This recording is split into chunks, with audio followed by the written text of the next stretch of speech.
La situation en Afrique de l'Ouest, c'est principalement le point sur lequel le président Ouattara et le représentant spécial du secrétaire général de l'ONU pour l'Afrique de l'Ouest, Mohamed Ibn Chabas, ont échangé.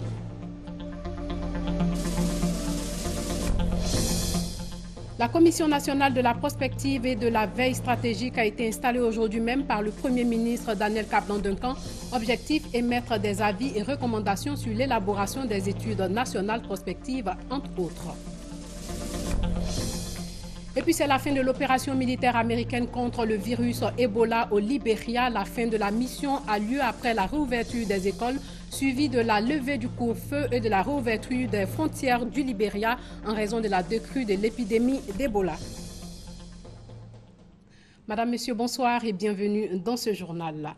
Gérard Longuet, président du groupe SINS Invest et le représentant spécial du secrétaire général de l'ONU pour l'Afrique de l'Ouest, Mohamed Ibn Chabas, ont été reçus aujourd'hui par le chef de l'État. Sur la table, le développement du groupe SINS Invest en ce qui concerne ce groupe et la situation en Afrique de l'Ouest avec Mohamed Ibn Chabas. Awa Touré nous en dit plus. Le représentant spécial du secrétaire général des Nations Unies pour l'Afrique de l'Ouest, Dr Mohamed Ibn Chabas, est venu faire au président de la République Alassane Ouattara le point de la situation en Afrique de l'Ouest. L'occasion aussi pour le Dr Mohamed Ibn Chabas d'échanger avec le chef de l'État sur la menace que constitue la secte Boko Haram pour la sous-région ouest-africaine et sur la stratégie à mettre en œuvre afin de lutter efficacement contre ce groupe islamiste armé. C'est d'ailleurs un grand honneur pour moi d'être reçu par le président de la République et j'ai pris avantage de cette opportunité de faire un compte rendu, un briefing pour le président sur la situation en Afrique de l'Ouest en tant que représentant du secrétaire général des Nations Unies pour l'Afrique de l'Ouest. J'ai également abordé les questions de Boko Haram qui nous menacent aujourd'hui en Afrique de l'Ouest, même aussi en Afrique centrale. Et ça a devenu un grand problème avec les terroristes et il faut une approche forte, une approche conjointe et bien coordonnée. J'ai également fait un briefing pour le président concernant les tenues des élections en Afrique de l'Ouest cette année, en commençant par le Nigeria, ici même en Côte d'Ivoire, au Togo, également en Guinée et aussi à la fin de la transition au Burkina Faso. Les Nations Unies sont engagées de travailler avec tous ces pays pour assurer des élections inclusives et crédibles. Le président de la République a aussi échangé avec le président du groupe SINS Invest, Gérard Longuet, sur la réalisation de ce groupe en Côte d'Ivoire et les projets à venir. SINS Invest qui prévoit investir plus de 335 millions d'euros en Côte d'Ivoire, intervient dans les opérations portuaires notamment, dans le domaine des vracs et du général cargo, avec la manutention de fruits et légumes, le stockage, le transport et la logistique pétrolière. Par ailleurs, le gouvernement a adopté un nouveau code du travail. Ce code du travail sera en vigueur dans les prochains mois. Il serait plus adapté aux conditions du marché actuel et il vise à corriger les lacunes de l'ancienne loi de 1995. Ce code du travail est le fruit de la concertation entre l'État, le secteur privé et les centrales syndicales. Jérôme Kofi Aboulin nous éclaire sur l'importance de ce nouveau code. 3 projets de loi, 3 projets de décret et des communications. Voilà en quelque sorte le menu du Conseil des ministres tenu ce mercredi 25 février 2015 au Palais présidentiel. Des décisions prises conformément à ce menu, on peut retenir quelques-unes. D'abord, celle portant code du travail. Il s'agit en fait d'un nouveau code qui vient en remplacement de l'ancien. Les objectifs de cette nouvelle loi, certains évidemment se recoupent avec ceux de la loi de 1995.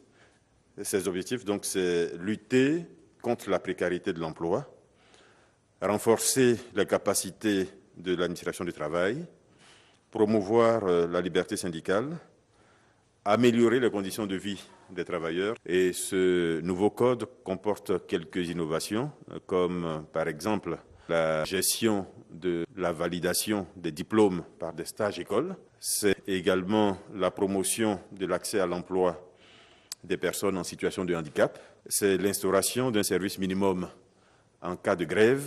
Tout cela en ayant bien en tête, ou en gardant en tout cas en tête, le renforcement de la compétitivité et l'efficacité des entreprises. Ensuite, au niveau de la santé, la mesure prise en vue de la modernisation de la profession pharmaceutique. Ce nouveau dispositif prévoit la restructuration du Conseil national de l'ordre des pharmaciens, innove avec la prise en compte de la pharmacopée traditionnelle dans les activités pharmaceutiques et insiste naturellement, s'agissant du deuxième texte, donc le projet de loi portant code de déontologie, insiste sur les règles de probité, d'honorabilité de la profession pharmaceutique. Et puis le report de l'inauguration de la station de traitement d'eau de Beaunois qui n'était pas à l'ordre du jour n'empêche que le porte-parole du gouvernement a eu l'occasion d'en dire un mot, indiquant que ces reports étaient liés au décès de Mathieu Ekra. Monsieur Mathieu Ekra, un fils illustre de la région de Beaunois, c'est une personnalité qui a été aux côtés du père fondateur de notre pays, le président Houphouët-Boigny. Nous pouvions difficilement donc faire cette inauguration, qui est un événement festif, le lendemain du décès d'une personnalité de ce niveau-là. Donc c'est peut-être l'occasion pour le gouvernement de s'incliner devant la mémoire de M. Mathieu Ekra, qui a été une grande figure dans l'histoire de notre pays. Malgré le report, il a été décidé de mettre les équipements en marche et donc de fournir l'eau aux populations. Donc les équipements sont en marche, l'eau est en train d'être distribuée aux populations qui sont concernées. La bonne nouvelle, je pense, pour les populations de Beaunois, ce n'est que partie remise parce que le chef de l'État sera très heureux de venir rendre visite aux populations de Beaunois très rapidement. Pour terminer, le prochain Conseil des ministres n'aura pas lieu à Abidjan. Selon le porte-parole du gouvernement, il se tiendra le 4 mars prochain à San Pedro dans le cadre de la visite d'État du président de la République, Alassane Ouattara, dans cette localité. Le chef du gouvernement a procédé à l'installation de la Commission nationale de la prospective et de la veille stratégique, une commission qui aura pour mission d'émettre des avis et recommandations sur l'élaboration des études nationales prospectives. La nouvelle commission va devoir se prononcer sur les résultats de l'étude nationale prospective Côte d'Ivoire 2040 menée en 2007 et c'est son premier test à Mamadou Traoré et Marina Atta. Composée d'une trentaine de membres issus de différentes couches sociales, la Commission nationale de la prospective et de la veille stratégique est déjà en mission. Celle d'analyser les scénarios dans l'étude nationale prospective Côte d'Ivoire 2040 et de susciter un consensus national autour de cette vision. On va aller en région, dans les 10 grandes régions, pour expliquer, exposer nos résultats et recueillir les avis et recommandations des populations en vue d'améliorer la qualité du travail. Donc c'est par la contribution des uns et des autres qu'on va aboutir aux résultats consensuels recherchés. Avec l'installation de cette commission, la Côte d'Ivoire renoue ainsi avec la tradition de la projection, instrument qui a éclairé les plans quinquennaux de développement, à l'origine du premier miracle ivoirien. En plus de la prospective, le gouvernement innove avec la veille stratégique. Le mécanisme institutionnel de veille stratégique prendra la forme d'un service de recueil de données, d'informations et d'alertes socio-économiques qui permettent de suivre l'opérationnalisation des résultats de l'étude nationale prospective Côte d'Ivoire 2040, de sorte à prémunir le pays des chocs internes et externes susceptibles d'entraver son évolution vers la vision du développement souhaité par nous tous. En sa qualité de président de la commission de la prospective, le Premier ministre Daniel Kablan-Duncan a souligné aux membres de la commission l'enjeu que revêt la finalisation de l'étude nationale prospective Côte d'Ivoire 2040. Les conclusions de l'étude nationale prospective Côte d'Ivoire 2040 viennent à point nommé pour suffisamment alimenter le prochain plan national de développement 2016-2020 qui conduira indubitablement, et je dirais même inévitablement, le pays à l'émergence. La vision issue de l'étude prospective Côte d'Ivoire 2040 devrait ainsi servir de cadre de référence à toutes les stratégies et actions du gouvernement et des partenaires extérieurs. Ainsi, elle s'avère déterminante pour tracer le cadre à long terme sans lequel la planification serait spécieuse. Depuis son indépendance, la Côte d'Ivoire a déjà élaboré 3 études nationales prospectives. Côte d'Ivoire 2000, Côte d'Ivoire 2010 et Côte d'Ivoire 2025. Côte d'Ivoire 2040 est donc la 4e du genre. Le gouvernement ivoirien n'a pas oublié les familles. Le document de la politique nationale de la famille traduit la volonté du gouvernement de prendre en compte la vie des diverses couches de la société ivoirienne pour une application future plus aisée de cette stratégie qui vise à terme leur mieux-être. La ministre de la Solidarité, de la Famille, de la Femme et de l'Enfant, Anne Désiré Oloto, était dans la commune de Yopougon. Elle y a recueilli les commentaires de la population sur ce qui sera inscrit dans ce document. Une politique nationale de la famille élaborée depuis la source, au plus près des familles. Des consultations nationales menées auprès des populations qui se sont exprimées sur leur conception de la famille. La famille, pour moi, c'est pour éduquer les enfants, mettre les enfants à l'école, pour que les enfants deviennent l'avenir du pays un jour. Il faut qu'il y ait l'union pour éduquer les enfants, pour les mettre à l'école. Tous les points du questionnaire reçus au préalable ont été discutés. L'identification de la famille, les droits de la famille, l'équilibre familial, l'éducation des enfants, la gestion des revenus de la famille, la place de la femme dans la famille et dans la communauté, et enfin la contribution de la famille à l'émergence de la Côte d'Ivoire. L'État ne peut pas tout faire. Il ne faut pas qu'on laisse tout à l'État. Il faut que nous, les parents, nous sommes d'abord les premiers responsables de l'éducation de nos enfants, avant que l'État ne vienne après. Yopougon marque la dernière étape de ces consultations nationales pour l'élaboration du document de la politique nationale de la famille. Suivront bientôt un atelier de validation du dit document avant la présentation officielle le 15 mai prochain lors de la Journée internationale des familles. Ce document sera édité, vulgarisé, des rencontres de sensibilisation se feront et sera également mis à la disposition de nos élus locaux. Il est important que les familles elles-mêmes s'approprient donc le contenu de ce document. Ce document se veut un guide, un ouvrage de référence à l'usage des communautés et de leurs responsables. L'approche participative choisie pour son élaboration traduit la volonté du gouvernement de faire de la famille le premier partenaire de développement de la Côte d'Ivoire. Parlons santé. La Mutuelle générale de l'éducation nationale de France offre du matériel médical à l'hôpital des fonctionnaires de Côte d'Ivoire. Ce matériel a été installé en présence de Thierry Baudet, président de la Mutuelle de l'éducation nationale de France. Le reportage de Doigt des Lasers. L'hôpital des fonctionnaires de Côte d'Ivoire, doté en matériel médicaux, un mammographe, un panoramique dentaire, des développeurs et une image mammographie, un ensemble d'équipements offerts par la Mutuelle générale de l'éducation nationale de la France pour permettre à cette institution d'offrir des soins de qualité aux adhérents de la MUGEFCI. La MUGEFCI en Côte d'Ivoire, la MGN en France bâtissent une offre de santé, une offre de soins mutualistes.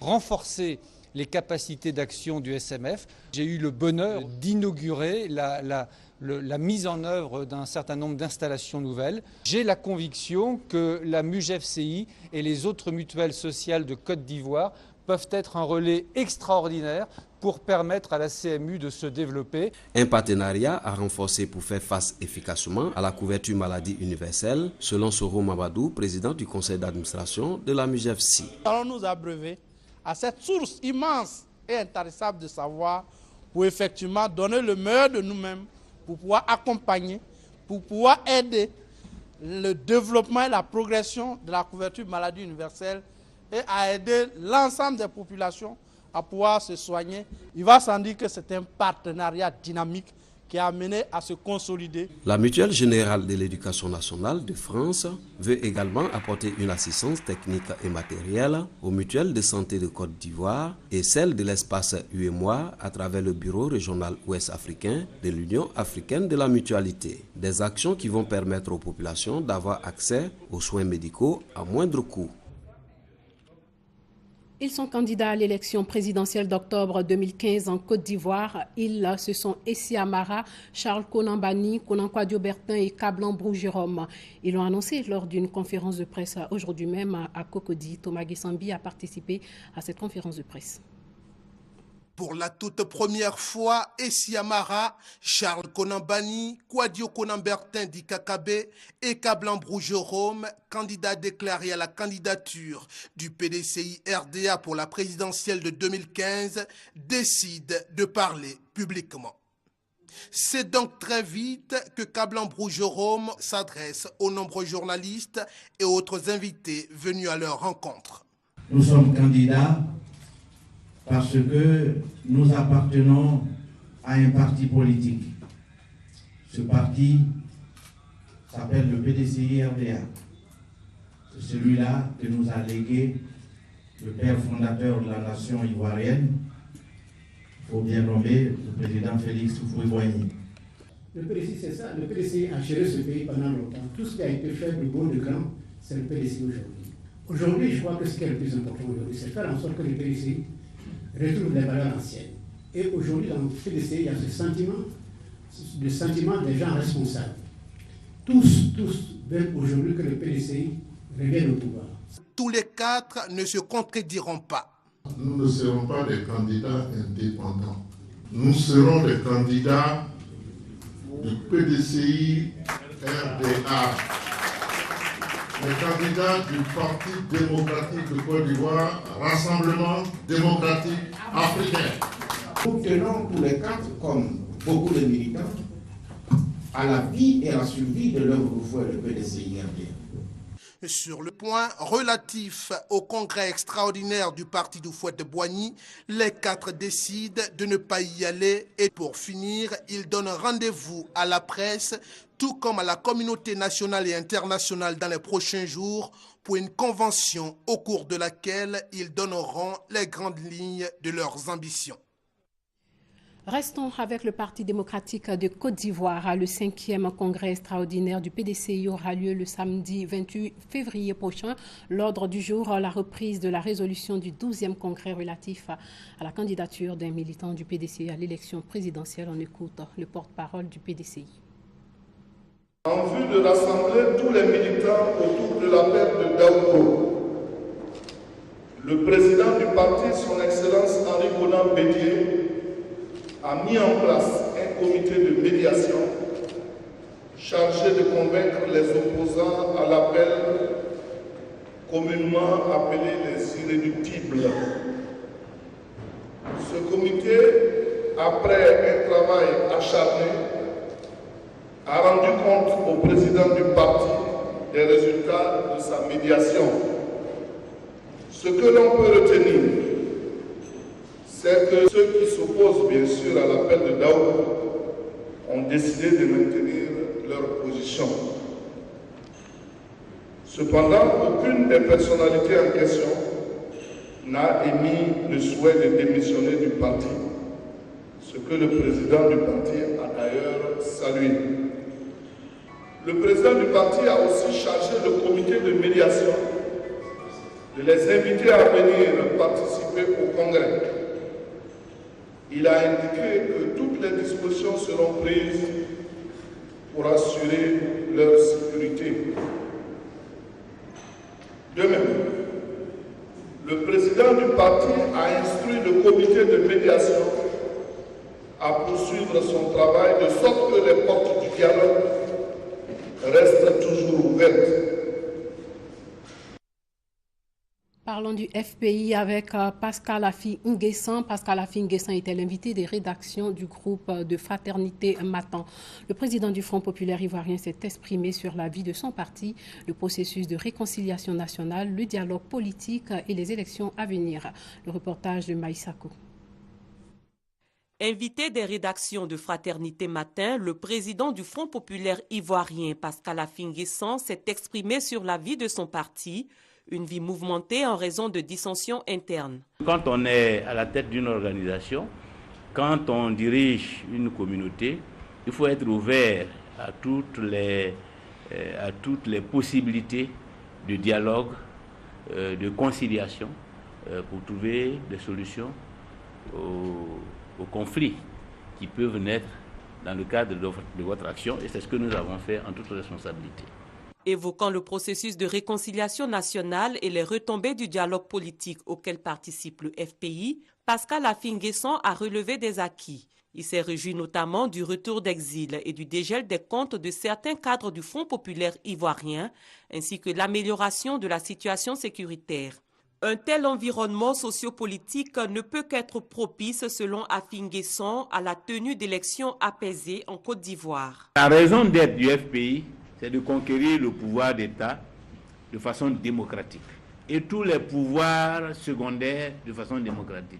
Sur cette base, le FPI ne peut qu'affirmer son engagement de principe des élections. Nous sommes un parti politique, donc nous sommes pour les élections.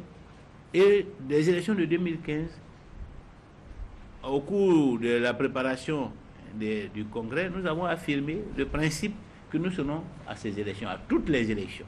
Le FPI prendra part aux élections, mais avant, le président de ce parti annonce la tenue d'un congrès entre fin avril et début mai en vue de désigner un candidat à la présidentielle d'octobre prochain.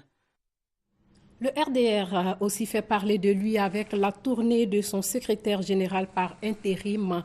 Il était en tournée dans le sud. Komoé Amadou Soumaoro a rencontré les rois du 108 de Moossou et la chefferie traditionnelle d'Adiaké. Ils ont évoqué la question de la candidature du président Ouattara aux prochaines échéances électorales. On écoute Gabriel Zani. Devant la chefferie traditionnelle d'Adiaké, Amadou Soumaoro a donné le message du vivre ensemble, valeur qui constitue le socle du projet de société d'Alassane Ouattara, et sans oublier de mentionner que le chef de l'État veut briguer un deuxième mandat. Les chefs traditionnels d'Adiaké ont donné séance tenante leurs avis sur le sujet. Il faut au moins donner 2 mandats à un élu pour voir de quoi il est capable. Un seul mandat, c'est bien, mais vous ne pouvez pas aller au bout de ce que vous voulez faire pour vos populations. Si un seul mandat ne peut suffire à accomplir de grandes réalisations tellement les priorités sont nombreuses, Alassane Ouattara peut considérer qu'il est déjà réélu, selon le roi de Moossou. Moi, à mon humble avis, le président, il est déjà élu. C'est sous le pouvoir d'Alassane Ouattara qu'un statut constitutionnel a été donné aux rois et chefs traditionnels de Côte d'Ivoire. Bientôt, ils seront pris en compte dans le budget de l'État et recevront des salaires. Tout ceci en vue de les mettre à l'abri du besoin et leur donner la dignité équivalente à leurs fonctions. Et puis le préfet de Méagui, lui, multiplie les rencontres en vue d'amener la population à réserver un accueil chaleureux au chef de l'État qui sera bientôt en visite dans la région du Nawa. Les opérateurs économiques n'ont pas été oubliés lors de cette mobilisation. Le reportage de Eugène Atoubi. Du cacao séché prêt pour la mise en sac, chargement de camions devant les magasins de stockage et des producteurs toujours à la tâche. C'est dans cette atmosphère de traite cacaoyère que Méagui va accueillir le président de la République. Les acteurs locaux de la filière café-cacao ont été associés à la réussite de ce grand événement fortement attendu à Méagui. On attend beaucoup du président de la République, la sécurité et l'amélioration des conditions de vie de la population de Méagui. Problème de l'eau et problème de route, évidemment problème d'électricité aussi. Si vraiment avec l'arrivée du président de la République, nous aimerions que vraiment il nous aide beaucoup pour ces 3 cas-là.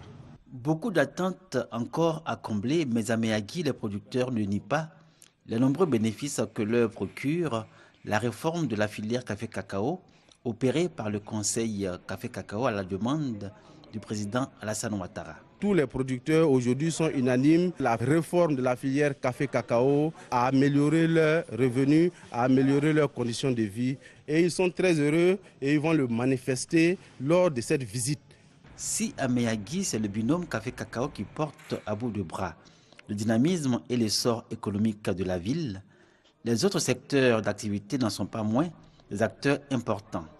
Et pour accueillir le président de la République, c'est tout le département qui se mobilise. C'est avec impatience que les populations de Méagui attendent le chef de l'État, le président de la République, pour lui témoigner leur reconnaissance, leur gratitude pour avoir érigé depuis septembre 2012 l'ancienne sous-préfecture en chef-lieu du département.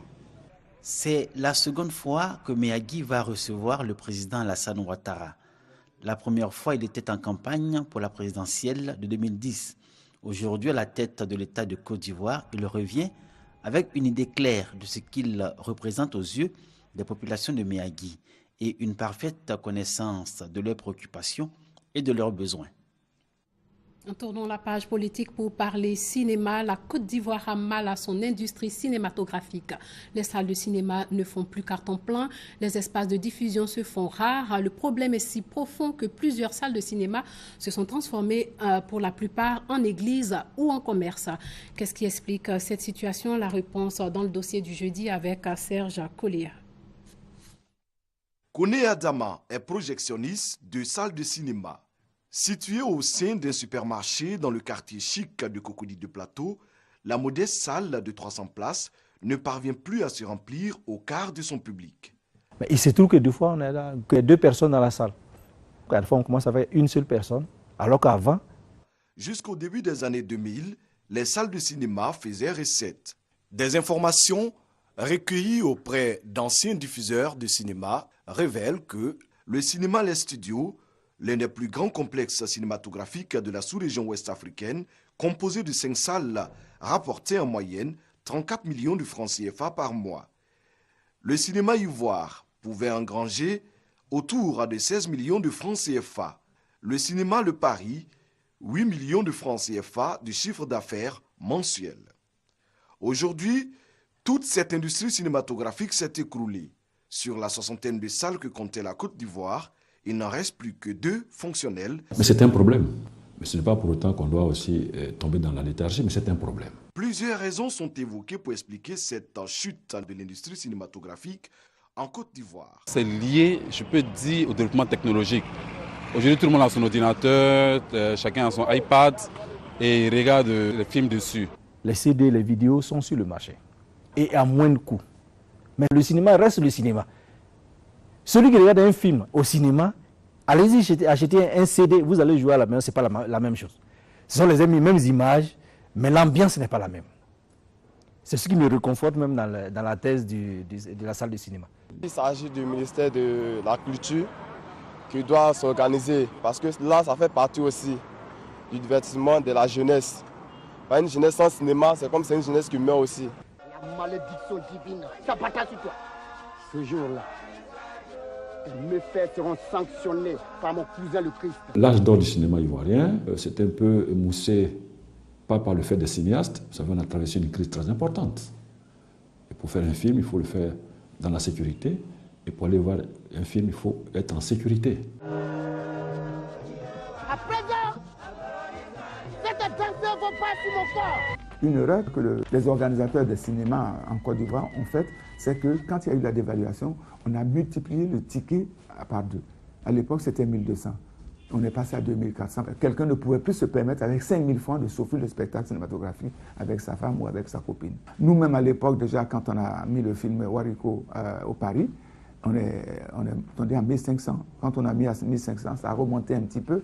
Mais le mal était déjà que le cinéma n'était plus dans la tête du public. Les propriétaires de salles, c'était des commerçants. Et le cinéma ne produisait pas. Les églises et les centres de commerce pouvaient faire mieux. Donc voilà, les salles ont commencé à fermer. Pour dynamiser le cinéma ivoirien, l'État a créé l'ONACSI, l'Office national du cinéma. L'ONACSI dispose du FONSIC, le fonds de soutien à l'industrie cinématographique. Soutien non seulement à la production, à la distribution, à l'exploitation, ce qui va certainement amener à poser au plus le problème de renaissance des salles ou de reconstruction, ou en tout cas de remise en état de certaines salles. Donc c'est toute cette politique-là qui va faire en sorte que le cinéma va renaître. On est tombé très bas, on va se relever avec la volonté de tout le monde. Mais n'oublions pas que l'État doit être le moteur du cinéma. L'ONACCI, l'Office national du cinéma de Côte d'Ivoire, a-t-il les moyens de redonner au cinéma ivoirien ses lettres de noblesse? Nous avons été sélectionnés l'année dernière au festival de Cannes avec un film majeur qui a été très bien apprécié et que nous sommes actuellement encore en train d'aller au FESPACO avec 8 productions soutenues par le FONCIC, le Fonds de soutien à l'industrie cinématographique. Donc vraiment il y a espoir pour que le cinéma décolle, que le cinéma devienne une industrie. Il faut que le spectacle cinématographique ait beaucoup plus d'ampleur et beaucoup plus d'effets spéciaux. Et tout ça, vraiment, l'un dans l'autre, va créer un spectacle que les gens auront envie de voir. Avec cet optimisme, l'industrie cinématographique ivoirienne semble bien partie pour retrouver sa vitesse de croisière.